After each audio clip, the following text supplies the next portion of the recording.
Ouais, et ben ça y est, les trahisons commencent, hein, les tractations, les accords, les colères. Vous avez vu? On va passer 3 semaines extraordinaires. Je pense que je vais bien m'amuser sur cette chaîne. Alors, Eric Ciotti qui trahit son camp, hein, ils n'étaient pas au courant. Ah, il a bien joué le coup, le mec.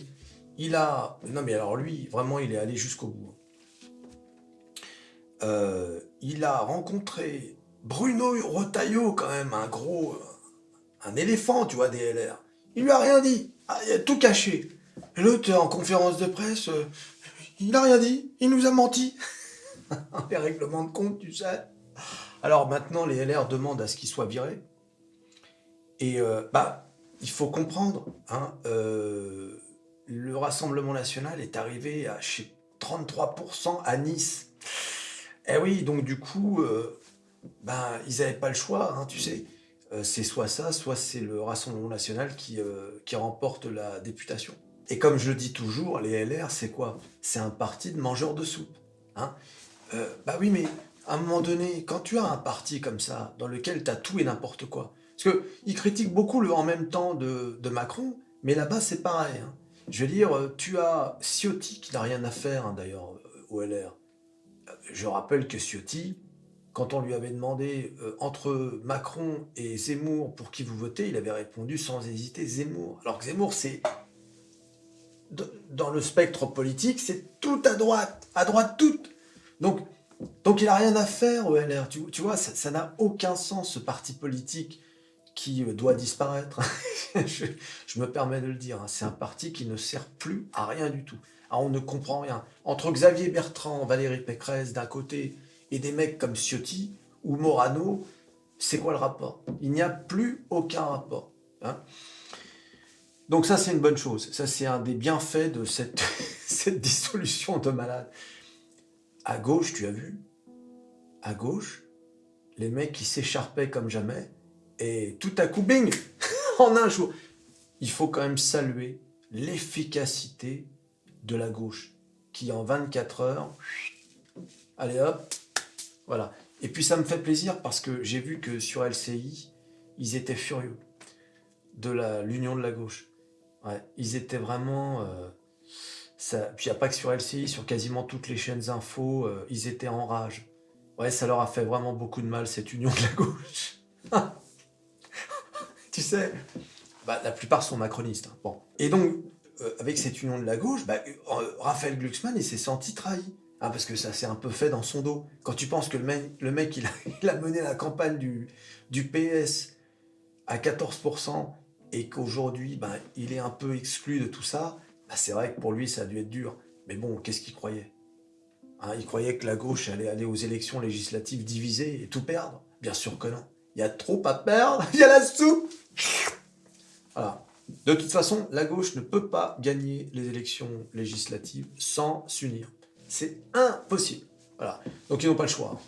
Quiconque connaît un peu la politique, et j'imagine que Raphaël Glucksmann a un peu étudié le dossier, sait qu'ils n'ont pas le choix. Ils sont obligés de faire des alliances. Sinon, c'est une dizaine de députés, puis terminé. S'il y a autant de députés de gauche à l'Assemblée nationale, c'est grâce à la NUPES. Hein. Sinon, il y aurait eu, je te dis, 20 députés de gauche. T'imagines dans une assemblée qui fait plus de 500... hein. D'ailleurs, parlons-en de ce nombre. Plus de 500 députés dans un petit pays comme la France. Ça, c'est pareil. Ça, c'est un scandale sans nom. On n'en parle jamais. Mais bien évidemment qu'il y a deux fois trop de députés. Si ce n'est 3 fois. Tu sais, tous ces gens-là qui sont là. Tu sais, la circonscription. Comme si on avait besoin de 500, je sais plus combien de députés. Là. Bien sûr que non, on n'a pas besoin. Tu vois, comme on n'a pas besoin d'avoir 36 000 mairies, enfin bon. Tout cet argent gaspillé, enfin bon. Et Reconquête, je sais pas si vous avez vu cette vidéo. Regardez cette vidéo, c'est terrible.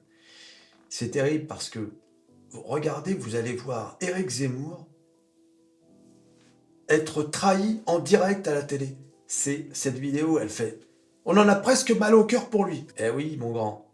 Qu'est-ce qu'il croyait, lui aussi, tu sais. Il a pas compris. Tu fais pas partie de la famille, mon grand. Eh oui, mon grand. Partout, dans tous les partis, Je me demande d'ailleurs si c'est pas ce que voulait Emmanuel Macron avec cette dissolution soudaine. C'est-à-dire, tu sais, envoyer tous les partis se fracasser contre les murs. Tu sais, ce serait un coup de génie, remarque, si ça marchait. Mais vraisemblablement, ce qu'on va avoir, c'est surtout le Rassemblement national au pouvoir. Tu te rends compte? Voilà. Je pense que c'est ça qui va se passer. Donc on va avoir un Premier ministre de 28 ans, hein, en cohabitation avec un président. C'est... avouons-le quand même, avouons-le. Qu'on soit pour ou contre, on se dit quand même... hein, on aimerait quand même bien voir ça. Tu sais, ne serait-ce que pour ma chaîne. Hein, ça va me faire beaucoup de matière pour les vidéos. Eh oui, les amis.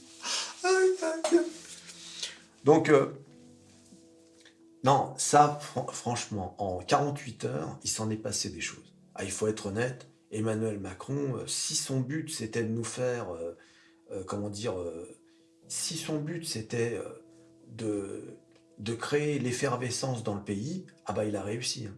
Voilà. Alors si vous suivez ma chaîne Métamorphose 47, ma chaîne de bourse et de finance, vous avez vu également eh bien, que le CAC 40 avait beaucoup baissé depuis l'annonce de la dissolution. Et oui, les marchés financiers n'aiment pas l'inconnu. Ils n'aiment pas ça. Donc, est-ce que les marchés s'inquiètent? Est-ce que les marchés se disent qu'avec le Rassemblement national au pouvoir, non. Ce qui inquiète les marchés, c'est l'inconnu. Voilà. Ils ne supportent pas de ne pas savoir. Donc là, pendant un mois, on ne sait pas. Bon, enfin, on ne sait pas. Si, on sait, on va savoir rapidement avec les sondages, qui étaient déjà très justes pour les européennes. Donc là, très rapidement, on va savoir à peu près qui va être au gouvernement, enfin, qui va être élu, etc. Alors, les spéculations, tu as vu, sont allées bon train. Hein. Pourquoi il a fait ça? Alors moi, j'ai donné ma théorie dans ma vidéo d'avant-hier. J'en change pas. Moi, je pense vraiment que le gars, il a été heurté, hein, son petit ego, et il veut absolument, comment dire aux Français, vous vouliez le Rassemblement national, vous vouliez l'extrême droite au pouvoir, ben vous allez l'avoir. En espérant, bien sûr, qu'il se plante lamentablement. Ah. Ce qui d'ailleurs, quand tu regardes bien, c'est pas très patriote d'espérer que quelqu'un se plante. Tu vois ce que je veux dire? J'entends que s'il y a quelqu'un au pouvoir, ça veut dire qu'ils vont régir nos vies quand même. Hein, c'est pas rien. Donc espérer que ça foire, ça veut dire que nous, on va payer. Tu vois? On va payer cher d'ailleurs, si ça foire. Parce que déjà que la note de la France a été baissée, que les finances sont catastrophiques, si ça foire, donc ça veut dire que ça va être encore pire. Donc voilà. Mais bon, j'entends déjà Bardella qui a dit oui, la réforme des retraites, bon, on va peut-être pas revenir dessus. Ça y est, ça commence. T'as vu un peu? Comme d'habitude, t'as vu un peu comment ça marche la politique? Ils sont même pas encore au pouvoir que déjà ils commencent à... Les promesses, allez hop, mets-moi ça sous la table. T'es sûr? Parce que les Français attendaient de nous le litre d'essence à 1,50 €, l'augmentation des salaires, et patati et patata. Oh, les OQTF, la sécurité, l'immigration. T'imagines si rien de tout ça ne se passe? Bah là, on pourra dire que Macron aura gagné son pari. C'est ça qu'il veut. Hein. Voilà. Il veut voir l'extrême droite, en fait, se planter. C'est ça qu'il veut. Ouais. Sauf que pour moi, je trouve que c'est un coup de poker totalement dangereux, quoi. Parce que en attendant, bah, le mec... Enfin, vous vous rendez compte quand même de... Si c'est ça, si c'est vraiment la raison, ce que je crois, hein, vous vous rendez compte? Ça veut dire qu'on a un enfant à l'Élysée. On a un capricieux. Ils m'ont donné 14%. Un peu. Et là, en plus, le pire, c'est que là, par exemple, il cherche à nouveau à faire un débat avec Marine Le Pen. Il n'a toujours pas compris que 80% des Français, quel que soit le bord politique, de droite à gauche, ne le supportent plus. Il n'a toujours pas compris que chaque fois qu'il ouvre la bouche, les gens votent à droite à gauche. Il n'a pas compris. Tu sais ce qu'il a dit pendant la campagne des Européennes à propos de Valérie Ayé il a dit, c'est pas possible, faut que je fasse tout. Et d'ailleurs, une des raisons pour lesquelles il doit être très en colère, c'est ce que je m'étais dit, me faisais cette réflexion. Tu sais pourquoi ils ont mis Valérie Ayé? Parce que beaucoup de gens disent, mais il se plaint d'avoir eu 14%, mais t'as vu la candidate qu'il a mise, pardon. Mais en fait, c'est parce qu'il n'a pas eu le choix. Tous les Le Maire, Darmanin, toutes les personnes, tu sais, les gros comptes, qui auraient pu mener la bataille, ils ont tous refusé. Bah tu parles en prévision de 2027, ils n'allaient pas se griller aux élections européennes. C'est pour ça qu'ils ont mis une inconnue. Une inconnue qui découvrait... C'est comme ça que ça... Ah d'accord. Là, je parle. On est à l'antenne, madame. Ah, pardon. Tu vois, c'est pour ça. Donc du coup, si ça se trouve, Macron, il se dit, tous ces mecs-là qui m'ont lâché, à qui j'ai donné un ministère, je vais faire sauter tous vos postes. Tu vois, c'est ça peut-être. Un coup de colère, quoi. Allez hop, tu sais quoi, je vais balayer tout le monde. Ils vont avoir le Rassemblement national à l'Assemblée nationale. Quand tu vois Yael Braun-Pivet, la présidente de l'Assemblée nationale, sur les plateaux télé, mais non, mais il y avait d'autres solutions. Tu m'étonnes. Il y avait d'autres solutions que la dissolution. Ah oui, mais elle va perdre sa place, la pauvre. Mets-toi à sa place. Elle perd tout. Parce que non seulement elle perd son poste de députée, mais également le poste d'être présidente de l'Assemblée nationale. C'est pas rien quand même. Hein. Je crois que t'es le troisième personnage de l'État quand même. Tu vois. Donc elle perd tout, la pauvre. Donc elle était pas contente. Et tous les députés là, macronistes, ils étaient catastrophés. Ok, qu'est-ce qui se passe? Ils n'étaient pas au courant, les pauvres. L'autre, il a décidé ça tout seul, avec 3-4 gars. Ouais, un peu. Et attends, il va s'adresser à nous, là, apparemment. Bah aujourd'hui, tiens. Il doit s'adresser à la nation. Ah oui. Je sais pas ce qu'il va raconter. Parce que c'est quand même incroyable, hein, ce à quoi on assiste. Hein. Enfin, c'est incroyable. Oui, parce que, si, c'est quand même incroyable. Parce que, comparé aux autres pays, les autres pays européens, quand il y a comme ça des missions... tu vois, là, par exemple, en Grande-Bretagne, il va y avoir à nouveau des élections, mais tu sais, ils ont l'habitude en Italie, en Belgique. Mais en France, ça n'a rien à voir. Parce que en France, les gouvernements, ils ont toute puissance. Tu l'as bien vu, hein, en France. Alors que le gouvernement de Macron n'avait même pas la majorité à l'Assemblée nationale, ils avaient une majorité relative, eh bien, grâce au 49-3, ils ont quand même pu voter des tas de lois sans avoir l'assentiment du Parlement. Donc c'est pour ça, en France, que ce soit le président ou le Premier ministre, ils ont énormément de pouvoir. Beaucoup trop, à mon avis. Il n'y a pas assez de contre-pouvoir en France. Ça ne marche pas assez. C'est pas une démocratie parfaite. Ah bah ça, c'est sûr que c'est pas une démocratie parfaite. Surtout que la France devient de plus en plus liberticide, hein, comme vous le savez. Vous avez vu, vous ne pouvez plus rien dire. Vous ne pouvez plus rien dire dans ce pays. Voilà. C'est fou quand même ce qui se passe en France. Je crois que vous vous rendez pas compte. Hein. Et surtout depuis le Covid. Depuis le Covid, la France est devenue un véritable pays liberticide. C'est tout simplement incroyable ce qui se passe dans ce pays. Voilà.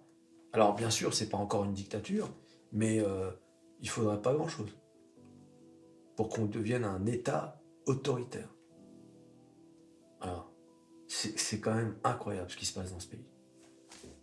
Et l'autre qui prend des décisions sans consulter personne. Allez hop, il reçoit les résultats une demi-heure après, je dissous l'Assemblée nationale. C'est quand même incroyable.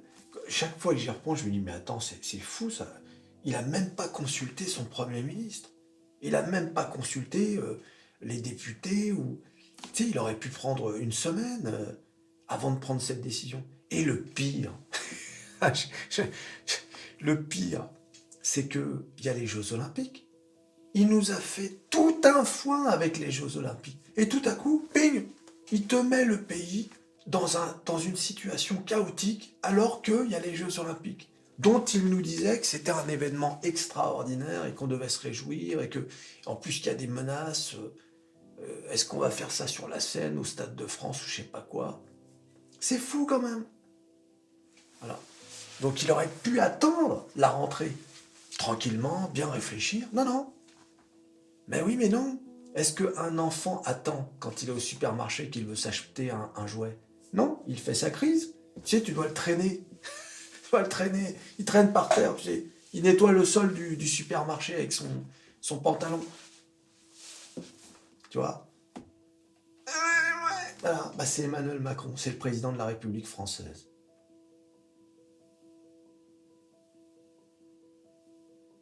Voilà. Comme un souverain, tu sais, les souverains enfants. Tu sais, ceux qui deviennent rois ou princes avant l'heure ou empereurs. Voilà, allez, à plus. N'oublie pas de t'abonner, de liker la vidéo et on se revoit la prochaine. Allez, salut.